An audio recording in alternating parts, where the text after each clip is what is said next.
The funeral was on a Tuesday.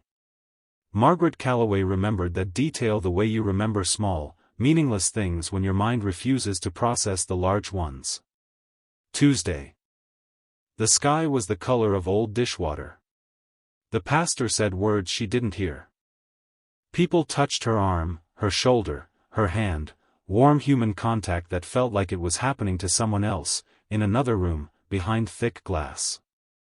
She was 53 years old, and she had just watched them lower Daniel into the ground. 31 years. That's how long they had been married. 31 years of coffee in mismatched mugs, of arguments about the thermostat, of his hand finding hers in movie theaters without him even looking. 31 years, and now she was riding home in the back seat of her daughter's car, watching rain begin to streak the window, thinking about a completely irrational thing. The basement. Daniel had kept it locked for 19 years. Not aggressively locked. Not suspiciously locked, at least that's what she'd always told herself. Just, private. His space, he'd said. His project. She had never pushed. She had trusted him the way long marriages build trust, not through grand declarations but through the quiet accumulation of mornings. But Daniel was gone now. And somewhere in her coat pocket was a small brass key that the lawyer had pressed into her palm after the reading of the will. He'd cleared his throat. Looked at her carefully. He said you'd know when, the lawyer had told her. She hadn't known then. She wasn't sure she knew now. But her hand wouldn't stop closing around that key. The house felt wrong without him. That's the only word Margaret could find for it, wrong, the way a sentence feels wrong when a word is missing from the middle. She would walk through rooms and catch herself listening for sounds that weren't coming. The particular creak of his chair in the study. The sound of the evening news at a volume slightly too loud because he'd never admit his hearing was going. The way he hummed, tunelessly, while washing dishes. Silence filled the space those sounds had left, and it wasn't peaceful silence. It was the kind that pressed. The first 2 weeks, her daughter Claire stayed with her. Claire was competent and loving and faintly terrifying in her efficiency. She organized the casseroles that neighbors brought into the freezer with labeled dates. She sorted through Daniel's desk for important documents. She made Margaret eat at regular intervals. But eventually Claire had to go back to Portland, back to her own life, her own family. She hugged her mother for a long time at the door. "Call me," Claire said. "Every day if you need to." "I mean it." Margaret nodded and smiled and watched the car disappear down the road. Then she went inside and sat at the kitchen table and did not move for 2 hours. The weeks that followed were a kind of slow drowning. Not dramatic, nothing about grief is dramatic from the inside. It's more like being submerged in shallow water. You can see the surface. You can see light up there. You're not in immediate danger. But everything is muffled, and moving takes enormous effort, and sometimes you just stop moving and let yourself sink a little bit because sinking takes no effort at all. Margaret had been a high school art teacher for 22 years. She had retired 6 years ago to help care for Daniel's aging mother, and after that, somehow the days had filled with other things. Gardening. Book clubs she attended infrequently. Walking the neighborhood with Daniel in the evenings, slow walks that had gotten slower as his heart condition had worsened. She hadn't painted in 4 years.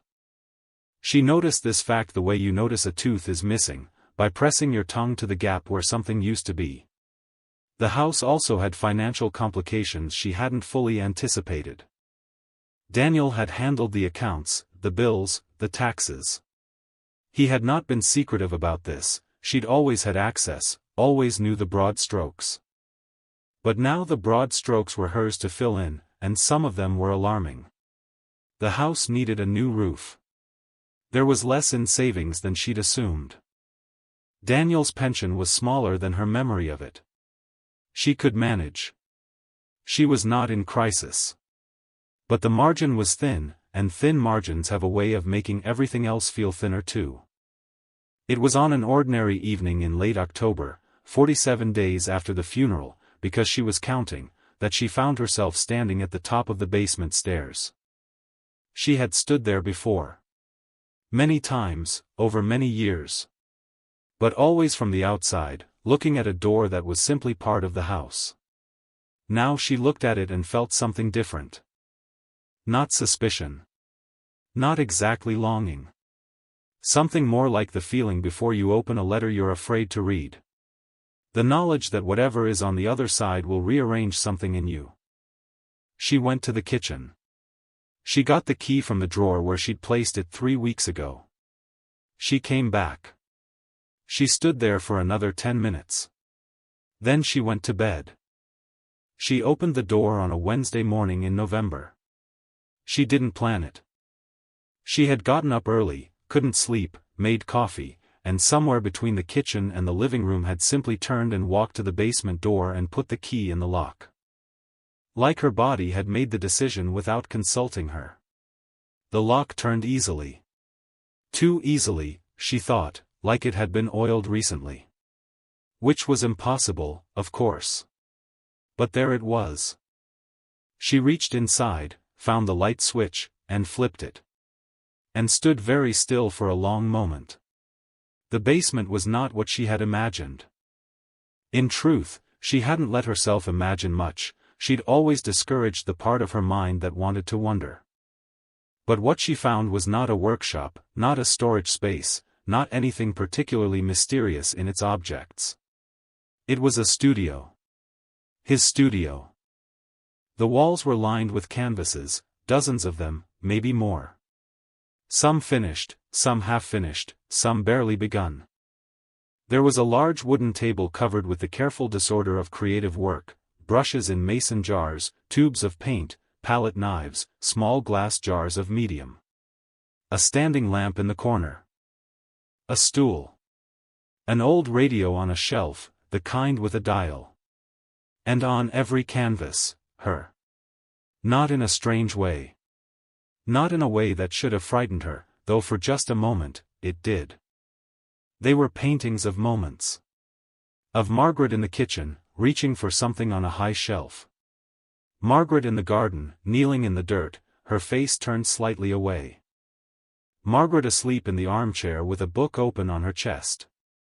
Margaret young, achingly young, laughing at something off canvas, her hand at her collarbone. 31 years of moments she hadn't known he was keeping. She sat down on the concrete floor because her legs simply stopped working. She sat there for a long time. The coffee she'd brought down grew cold beside her. She looked at the paintings one by one, slowly, without getting up, just turning her head, taking inventory. Some were rough, clearly the work of a beginner. Others were startlingly good. The progression across the walls was visible if you knew to look for it, years of a man quietly teaching himself to paint, in secret, in this room, because, why? On the table, she found a notebook. Spiral-bound, the cover worn soft with use. She opened it to the first page. For Maggie, if you're reading this, it means I finally ran out of time. I'm sorry I kept this from you. I was afraid you'd think it was foolish. I was afraid you'd think I was foolish. You were always the artist. I just wanted to see if I could learn how to see the things you saw. I think I got pretty close on the garden ones. I never could get your laugh right. That one's beyond me. She pressed the notebook against her chest and stared at the ceiling of the basement, at the exposed joists, and she said his name once, quietly, to no one. Then she started to cry in a way she hadn't cried since the funeral, not politely, not in the controlled way of public grief, but in the messy, ungoverned way of someone alone with something real. She cried for a long time. And then, slowly, something shifted. She looked at the painting nearest to her, the one of her in the garden. She looked at it the way she'd once looked at her students' work. Technically. Honestly. With the eye she'd spent decades developing. He was good. Better than good, in places. But there were things, the way light fell, the structure of shadow, the relationship between background and foreground, that she could see needed work. She reached out and touched the edge of the canvas. Lightly. I could finish them, she thought. The unfinished ones. Then immediately, no. That's not right. They're his. Then, more slowly, then maybe I could start my own. She was a terrible painter. This was the first thing she had to confront, and it was more confronting than she'd expected. She had been an art teacher for over 2 decades. She had guided hundreds of students through technique, composition, color theory. She had talked about creative vision and practice and the courage to make bad art on the way to good art. She had not made art herself in 4 years. And before that, only sporadically. And before that, well. The truth was that somewhere along the way she had quietly stopped believing she had anything original left to say with a brush, and she had transferred all her creative hope into her students. It had felt selfless. It had been, she now recognized, a form of hiding. The first painting she started in Daniel's studio was abandoned after 2 sessions. The second was worse. The third was actually offensive. She laughed at it alone in the basement, a short, sharp, surprised laugh, and then felt guilty for laughing, and then laughed again. She didn't stop. She wasn't sure why. Perhaps because stopping would mean going back upstairs to the silence. Perhaps because being bad at something felt, strangely, more alive than being good at nothing. Perhaps because every time she opened the door and flipped on the light and saw Daniel's paintings on the walls, she felt a pull she couldn't name or resist. December came. Then January. She began to develop a routine. Coffee. Basement. 3 hours. Lunch. Sometimes a walk. Sometimes just the couch. Basement again if the light was still good through the small window she'd realized was there once she'd cleared the boxes from in front of it. She bought supplies, not extravagantly, she couldn't afford extravagant, but enough. Canvas. New brushes. Colors she found herself gravitating toward without knowing quite why. She started looking at his notebook more carefully. He'd documented his process, struggles, realizations, specific techniques he'd found or invented or stumbled upon. He'd been methodical in a way she'd never been. Daniel had been an accountant.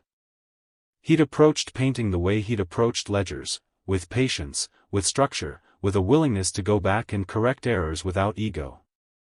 Reading his notes was like receiving lessons from him across an impossible distance. She began to incorporate what he'd learned. She, who had always painted intuitively, started painting deliberately. It felt wrong at first. Constrained. Then it felt like learning a language that clarified thoughts she'd always had but never been able to properly express. But it wasn't easy. It was almost never easy. There were days when she would stand in front of a canvas for 40 minutes and then go upstairs and make tea and stare out the window at the dead January garden and feel the familiar sinking sensation. There were days when she doubted everything, the project, her ability. Whether any of it meant anything at all or whether she was just a recently widowed woman descending into her husband's secret room every day because she couldn't figure out how else to keep going. One night she called Claire. "I've been painting," she said. There was a brief pause. "Really? That's amazing, Mom." "It's not amazing. I'm not good." "You were always good, Claire." Firm. "I was a teacher." "That's different. I don't know what I'm doing and I don't know why I'm doing it and some days I think," she stopped. "What?" "Some days I think your father was braver than I gave him credit for." Another pause. Softer this time. "What do you mean?" "He did this every week for 19 years and never showed anyone. Never asked for validation. Never made it anyone else's problem." She looked at the ceiling.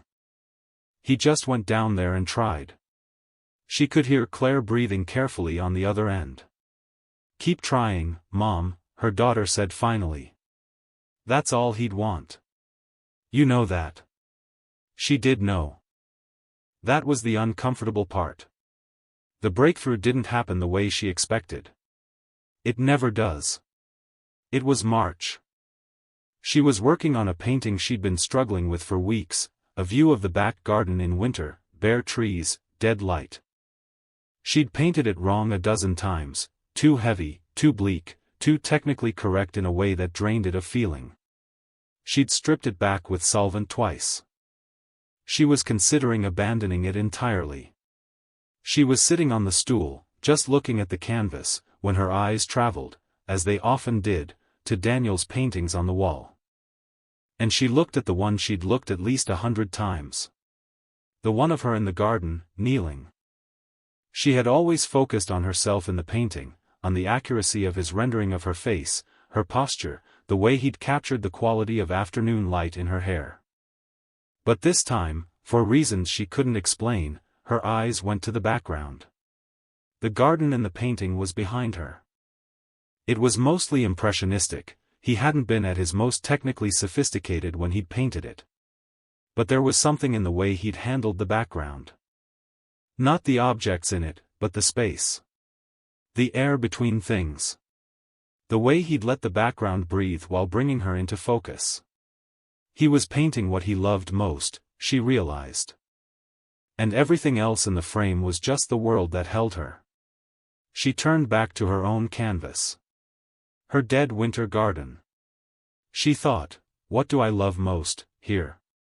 Not the composition she'd planned. She set that aside. She let herself look at the actual thing she was trying to capture, not the garden as subject, but the garden as memory. This specific view from this specific window on winter mornings when she'd made coffee and watched Daniel doing something impractical and unnecessary in the yard because he'd never been able to just sit. She started painting differently. Not the garden. The light that fell on the place where he used to stand. She worked for 3 hours without stopping. She didn't eat. She forgot to be cold. She forgot to be sad. She was just in it, in that particular state that she had spent years describing to students and had honestly forgotten the felt sense of. The state where the gap between intention and execution closes and you are simply the instrument through which something moves. When she stopped and looked at what she'd made, her hands were trembling. It wasn't perfect. There were technical things she'd fix. But it was alive in a way nothing she'd made since coming back to painting had been. It was specific and true and achingly personal, and it contained something she recognized as grief without performing grief, which was the only kind that mattered. She sat on the stool and looked at it for a long time. Oh, she thought. There you are. She meant the painting. She also meant herself. Spring came and with it a kind of discipline she hadn't known she was capable of. She was in the basement by 7 most mornings. She gave herself Sundays off. Daniel had always believed in Sundays, in the radical act of doing nothing useful. She kept his notebook on the table beside her own, which she had started filling. A conversation across the table, she thought of it as. He'd write something about the difficulty of capturing reflected light, she'd respond, pages away, in her own hand, I think I found it. You go back further than you think the reflection starts. She began to see her own progress in ways that were measurable and also in ways that weren't. The technical growth was visible if she lined her canvases up chronologically.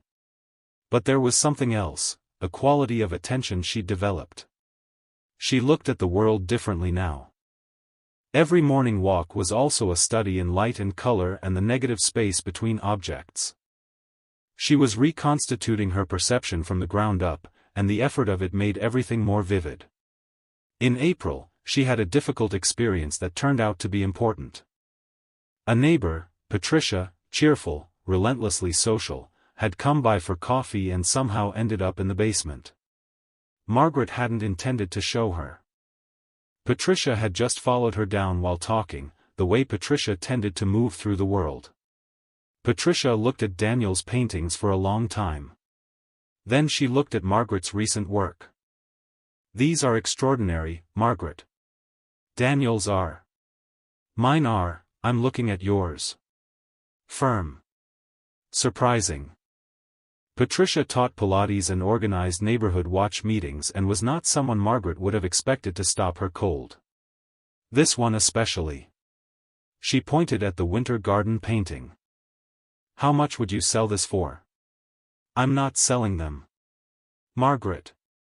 I'm serious, Patricia. They're not for sale. Patricia looked at her with the calm assessment of a woman who had raised 4 children and survived a business failure and understood the difference between I can't and I'm afraid. I know a gallery owner, she said simply. I'm going to give you her number. You don't have to do anything with it. But put it somewhere you won't throw it away. Margaret put it on the refrigerator under a magnet shaped like the Eiffel Tower. A souvenir from a trip she and Daniel had taken for their 20th anniversary.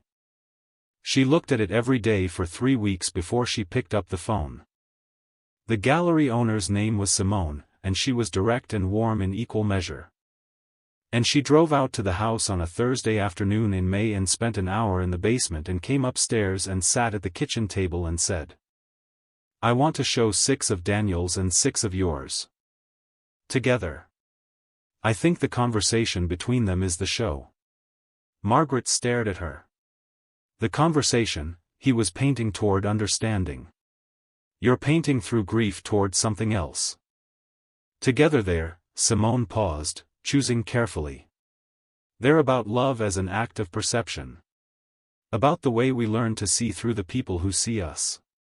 Margaret was quiet for a long time. He would have been mortified, she finally said. He never wanted anyone to see them. Simone nodded. Do you think he would have wanted you to make yours? The question hung there. Margaret thought about the notebook. The first page. I was afraid you'd think it was foolish.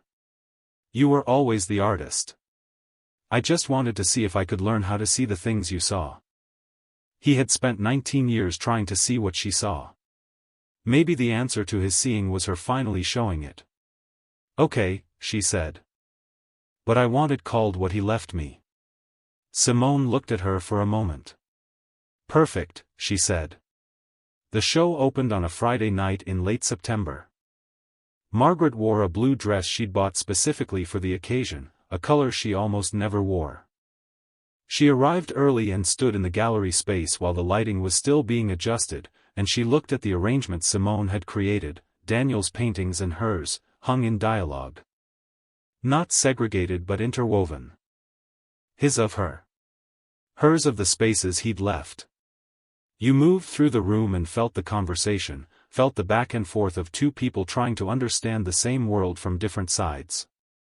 She was standing in front of one of his, the one of her young, laughing, when an elderly man approached and stood beside her. She glanced at him. He was perhaps 75, silver-haired, distinguished in a quiet way. He had the particular stillness of someone who spent time with art. You're the artist, he said. Not a question. One of them, she said. My husband did those ones. I know. He paused. I taught him. She turned to look at him fully. I'm sorry. The man, his name was Edouard, he explained, and he was French-born, had taught art classes for adults for decades at a community center across town. Had retired 2 years ago, looked at her with an expression of careful kindness. He came to my evening classes. Every Thursday. For, he thought. 11 years? Perhaps 12. He was very dedicated. He said he wasn't talented, which was wrong, he simply hadn't started young. He caught up. He looked at the paintings on the wall. He caught up rather beautifully. Margaret looked at the paintings again. Seeing them differently now. Seeing all those Thursday evenings she'd thought were, she checked her memory, bowling, hadn't he said bowling? Or had she never asked? Had she simply known Thursday evenings were his time, the way she hadn't asked about the basement, the way she'd extended trust in the quiet manner of a long marriage? Did he ever? She stopped. Started again. Did he ever talk about why? Edward considered. In the early years, he said he wanted to understand what his wife saw. He said she was a teacher, that she had the gift of real perception. He wanted to develop it for himself. Later, a small pause. Later he said he had stopped painting for a reason. He painted because it was the most alive he felt outside of your company. She pressed her lips together. He never showed me. I know. He told me that too. He said he would, eventually. When he felt ready. Edward looked at her with something close to apology. He told me in our last class, he had been diagnosed, he was not going to teach for much longer, he told me there was a key he would leave you. He trusted that you would know what to do with it. The room was beginning to fill now, people moving in from the opening reception, wine in hand, voices layered. Margaret stood in the middle of all of it and felt very still. He said you'd know when, the lawyer had told her. And she hadn't known then. She'd been afraid. She'd stood at the top of those stairs for weeks, holding a key, choosing the comfort of not knowing over the weight of whatever the knowing would bring. But eventually she had opened the door. And she stood here now, in a gallery hung with two people's attempts to see the truth of one life they had shared, and she understood something that had eluded her in the abstract for years. Love is not just what you feel. It is what you practice. It is the skill you build quietly, stubbornly, in the private hours, trying to get better at perceiving the person in front of you. Daniel had spent 19 years developing the capacity to truly see her. Not because she had asked. Not because she would know. But because he believed the effort of that kind of attention was itself a form of devotion. And she had spent her grief learning to see the shape of a life she'd been inside of so long she'd stopped noticing its particular light. She looked at the room. At his paintings and hers, in conversation. At strangers moving slowly between them, stopping, leaning close. She felt Daniel everywhere in that room, in the way she could feel the temperature of a place even after the fire has gone out. She was not healed. She was not done with grief, she had learned enough about it by now to know it doesn't conclude so much as become something you carry more skillfully. But she was here. She was present in her own life in a way she hadn't been, maybe in years. Maybe in decades. There you are, she thought. To the room. To herself. To him. The show ran for 6 weeks. The winter garden painting sold on the second day. Margaret donated the money to the community center where Edward had taught, where Daniel had spent 11 years of Thursday evenings becoming a man who could see. She kept all of Daniel's paintings. Every last one. She kept painting. She is still painting. And sometimes, when she is in the basement early in the morning, when the light from that small window falls across her work in progress and her coffee goes cold beside her, she will look at the wall where his paintings hang and feel the full impossible weight of what it means to truly know another person. You don't, she has come to understand. Not completely. The person you love is always also a mystery, always also a self they inhabit privately, a room you have not been in, a skill they are quietly developing, a perception they are working toward. This is not a failure of intimacy. This is what makes intimacy inexhaustible. You spend a life together and there is still, always, more person there than you have seen. Daniel had spent 31 years painting her. She had spent a lifetime not seeing herself the way he saw her.